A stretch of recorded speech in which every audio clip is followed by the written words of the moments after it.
حضرت سلمان فارسی رضی اللہ تعالیٰ عنہ ته یو ورځ یو سړي کنځلې وکړې.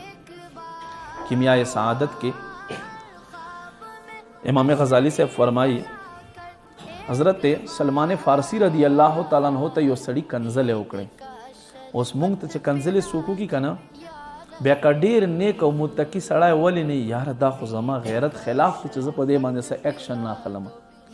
چې کله هم تا شیطان راپورته کوي بیا زما د خولې نه دا حدیث او حضرت سلمان فارسی دا خبر واوره چې تا غیرت سیوا دی که حضرت سلمان فارسی غیرت سیوا دی. تو لوی پښتون یې که اخ مضبوطه پښتو وه تا خو محبوب دیدار نه دی کړی، محبوب له زیارتونه نه خبر، محبوب له آدابونه نه خبر، د تا به څه نسب وي، د تا به څه حسب وي. هغه سلمان فارسی چې نبی علیه الصلاۃ والسلام ته په راتګ کې له ایران نه ورپسې راغی، په راتګ کې په لاره کې لس ځله ورپاره خرڅ شوی دی، نبی علیه السلام دپاره لس ځله خرڅ شوی دی. خو ده وی د خیر دی چې زه مدینې ته ورسېږم، زه د آزاد نه غلام شمه خو چې ما ته الله محبوب رفاقت او سنگت میلاو شي. چې کله هم تا سره داسې معامله پیښ شي په انسان باندې په ژوند کې راځي معاملات راځي قسم قسم، بیا جوابي کاروایی مه کوه، هغې نقصانات سیواوي. نو ما عزتمندو قدم دې سره عزت کمیږي نه، دې سره عزت سیوا کېږي. ولې چې عزت انسان ته انسان نه ورکوي. ان العزة لله جميعا، عزتونه خو الله سره دي، عزتونه ورکوونکی خو الله دی. قرآن کې الله فرمایي. نو حضرت سلمان فارسی رضی اللہ تعالیٰ عنہ ته یو سړي کنځل وکړله، دسه جواب ورکړلو، ده ورته وی په ورځ د قیامت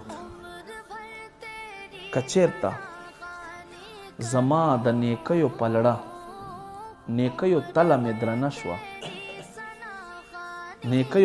درنه شوه بیا د الله تا ته عفو وکړي ځکه چې زه بیا د دې قابل نه یم. او که چېرته زما د نیکیو تله سپکه شي ګناهونو درنه شي بیا د الله ما ته عفو وکړي بیا زه د دې قابل یم، بیا د الله ما معاف کړي. داسې ښایسته جواب یې ورکړلو، بهترین جواب یې ورکړلو. حضرت امام شعبی رحمت الله علیه غټ محدث تیر شوی دی، هغه ته یو ورځ یو کس کنځلې وکړلې.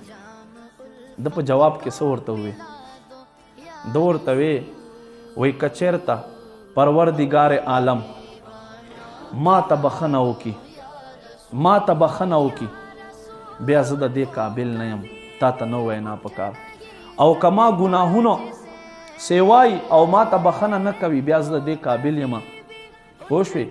بیا دې که چېرته زه وبخلی شم بیا د الله تا ته هم عفو وکړي، او که زه ونه بخلی شم بیا زه د دې قابل یم. بهرحال ما عزتمندو قدرمند دا زمونږ سلف صالحینو هغوی څنګه زندگی طریقه کار او هغوی څنګه بهترین اخلاق